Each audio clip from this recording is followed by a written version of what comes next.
When trust turns to ash. Jake always believed in loyalty. He grew up with the same tight-knit group of friends since middle school, guys he considered brothers rather than just friends. They had the kind of bond that seemed unbreakable. They pulled off ridiculous pranks, skipped class together, and had a sacred tradition of late-night fast food runs where they'd talk about their future, swearing they'd always stick together no matter what. Through thick and thin, they had each other's backs. Or so he thought. The snake in the grass. It wasn't a dramatic falling out. No major fight. No, I hate you text. Just small cracks in the foundation that Jake didn't see coming. It started with whispers behind his back, plans that suddenly didn't include him. He'd see Instagram stories of them out partying, captioned "the boys," but he wasn't there. He'd message the group chat, and the responses were short, almost robotic. Then came the ultimate backstab. One night, he overheard two of them talking at a party, not realizing he was standing right behind them. "Yeah, man, Jake's just kinda boring now. Dude, for real. He's always talking about his plans and his goals. Like, bro, just chill and vibe. Boring." That's what they thought of him. After everything, he felt the blood drain from his face. Every memory, every joke, every late-night convo where they swore they had each other's backs. It was all fake. He wasn't part of their crew anymore. The ultimate betrayal. Jake decided to test something. He texted the group chat. "Yo, what's the plan tonight?" No response. Minutes turned into hours. Then, at midnight, he got a notification. Instagram story. Squad night out fire.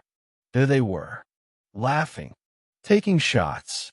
And guess who wasn't invited? Jake. That's when it hit him like a truck. They didn't just forget him. They chose to cut him out. And the worst part? They never even had the guts to tell him to his face. The dark spiral. For days, he was stuck in his own head. Was he the problem? Had he changed too much? Should he have just stayed the same, stuck in their world of mindless partying and doing nothing? He thought about texting them, begging even, but something in his gut told him not to. Then, during one of his late-night doom-scrolling sessions, he came across a quote. "When one door closes, another opens." At first, he laughed. Corny, dumb, pointless. But something about it stuck with him. Maybe it was true. Maybe this wasn't just a loss. Maybe it was an opportunity. The revenge arc. Leveling up. Instead of wallowing, Jake did what any main character would do. He entered his training arc. He hit the gym with a vengeance, fueled by every ounce of betrayal. He started working on his own projects, finally launching the business idea he always talked about. He reconnected with real friends, ones who actually cared. And most importantly, he stopped chasing people who treated him like an option. It wasn't easy. Some nights, he still felt the sting of loneliness. Some days, the anger came back, and he wanted to call them out, expose them for the snakes they were.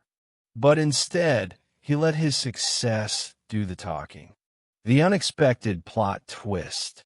Months later, Jake had fully transformed. Mentally, physically, emotionally. Then, out of nowhere, his phone buzzed. It was Eric, the same guy who called him boring. "Yo, bro, it's been a while. We should all hang out soon."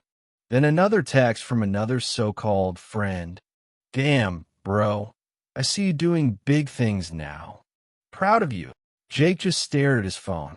Where was this energy when they ghosted him? When they made fun of him? When he needed them? They weren't proud of him. They were shocked he didn't stay broken.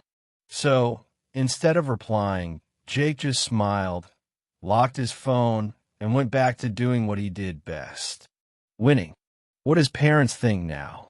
Jake's parents had watched him go through hell and back. They had seen him in his lowest moments, wondering why his friends abandoned him, questioning everything. And now, they saw him thriving. They saw a son who didn't just survive, he reinvented himself. His dad, a man of few words, patted him on the back one day and simply said, "Proud of you, son." His mom? She just smiled and said, "Told you those boys weren't worth your time." And for the first time in a long time, Jake actually believed it. What his old friends think now.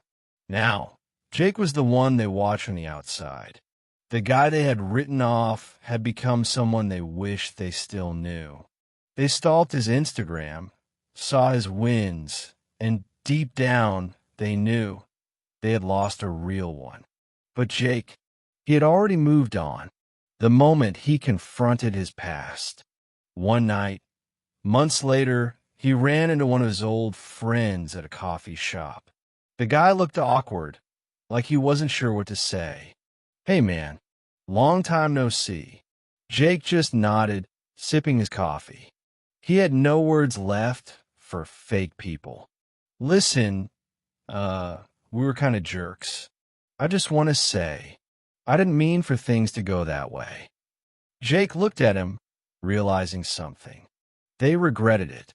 Not because they missed him as a friend, but because they missed who he used to be. The guy who was always available, always willing to follow their lead. But that Jake was gone, and he wasn't coming back. "No hard feelings, man," Jake finally said, standing up. And just like that, he walked away, leaving the past behind him. The moral of the story is that not everyone you start with is meant to go with you to the next level. Some people will betray you, some will leave, and some will doubt you. But you have two choices. Let their actions break you. Use their betrayal as fuel to become unstoppable. Jake chose the second option, and so can you. Because at the end of the day, when one door closes, another opens. The only question is, will you be ready to walk through it? The realization of self-worth. Jake sat in his apartment one evening, looking around at everything he had built for himself. The gym membership, the small business, the late-night grind. It all paid off. And more importantly, he realized something. He never needed those old friends to begin with. They were just a chapter in his story, not the whole book. Jake had become his own hero. If this video helps you, don't forget to like and subscribe for more weekly inspiration. Share your favorite quote in the comments.